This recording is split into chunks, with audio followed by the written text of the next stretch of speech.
سوال میرا یہ ہے کہ صدقہ جاریہ کی مختصر سی وضاحت اور اس کے علاوہ بلڈ ڈونیشن جو کوئی بھی اپنی زندگی میں کیا گیا ہو. جی بلڈ ڈونیشن، خون کا عطیہ. Blood donation. جی. اچھا، اس کا کس حد تک اجر و ثواب سے تعلق ہے بشرطے اگر عطیہ کرنے والا شخص فوت ہو جائے؟ میں یہ اگلا حصہ نہیں سمجھا. اگلا اس سے مراد یہ ہے کہ اگر کوئی شخص فوت ہو جاتا ہے، اس نے اپنی زندگی میں 2 4 5 لوگوں کو بلڈ ڈونیشن دیا ہوا ہے، اس کا کس حد تک اجر و ثواب ہے؟ اور صدقہ جاریہ سے متعلق کچھ تھوڑی سی وضاحت. دیکھیے، صدقہ جاریہ تو اس کو کہتے ہیں کہ کوئی ایسا کام کہ جس کا ثواب کسی انسان کے فوت ہونے کے بعد بھی مسلسل ملتا رہے اس کو.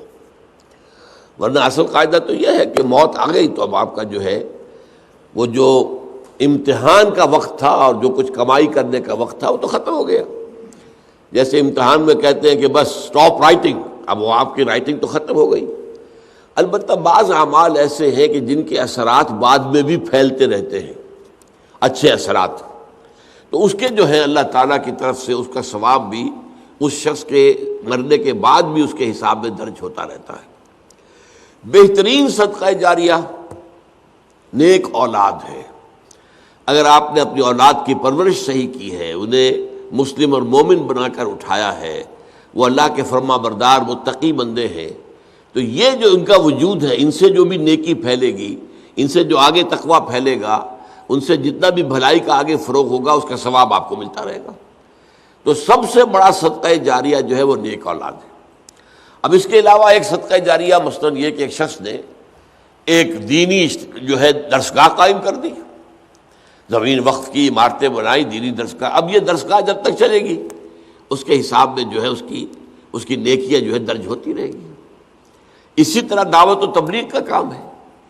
آپ کی دعوت و تبلیغ کے نتیجے میں جن لوگوں کو بھی ہدایت نصیب ہوئی، اب ان کی نیکیوں کا بھی اجر و ثواب آپ کو بھی ملتا رہے گا. اور وضاحت کے ساتھ کہا گیا ہے بغیر ان ينتقص من اجرہ شیء، وہ جو نیکی کریں گے ان کے اجر میں کوئی کمی نہیں ہوگی. یہ نہیں ہوگا کہ ان کے اجر میں سے جو ہے وہ دعوت اور تبلیغ کرنے والے کو اجر ملے گا، بلکہ یہ کہ اس کا اجر بھرپور اس کو ملے گا اور اس کو اضافی طور پر جو اس کو ملے گا.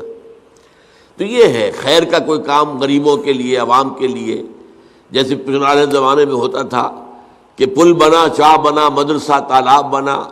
اب اس زمانے میں واٹر سپلائی تو نہیں ہوتی تھی، کہیں کنواں کھود دینا، کہیں راستے پر سبیل ایسی لگا دینا کہ پانی وہاں سے ٹھنڈا جو ہے مسافروں کو ملتی. سارے کام جو ہے یہ صدقہ جاریہ ہے.